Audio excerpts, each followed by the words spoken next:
لو عندك طرف صناعي وبتستخدمه، تعال نتكلم في شوية نصايح تخلي حياتك أسهل. أول حاجة نتفق عليها إن لازم نخلي الطرف الصناعي بتاعنا نظيف. ما تنساش تجفف الطرف بتاعك كويس جدا قبل ما تلبسه عشان نتجنب الروائح والبكتيريا. يبقى كويس لو أنت كل مرة بتلبس وبتقلع الطرف إنك تراقب الجلد بتاعك كويس. لو لقيت احمرار جامد أو هرش كتير أو تورم، محتاج تكلم الدكتور.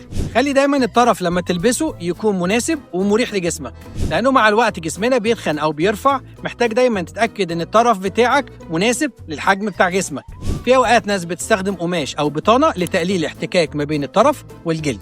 لما نستخدم الطرف نحاول نقلل الحركة تدريجيا. نبدأ تدريجيا لما نلبس الطرف الجديد.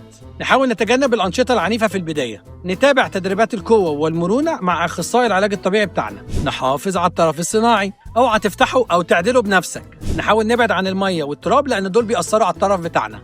الصيانة بقى مهمة جدا. نحاول نروح للأخصائي لفحص الطرف كل فترة، وخلينا نتفق إن الصيانة الدورية بتمنع مشاكل كبيرة ممكن تحصل بعدين. الخلاصة، الطرف الصناعي ده مش أداة، ده جزء من حياتك اليومية. النظافة والمراقبة والصيانة الدورية هيخلي استخدامه آمن ومريح.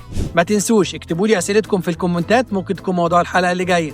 أنا بيتر واصف، صيدلي مصري من شبرا عايش في كاليفورنيا، ودي شبرا فوني. أشوفكم الفيديو اللي جاي.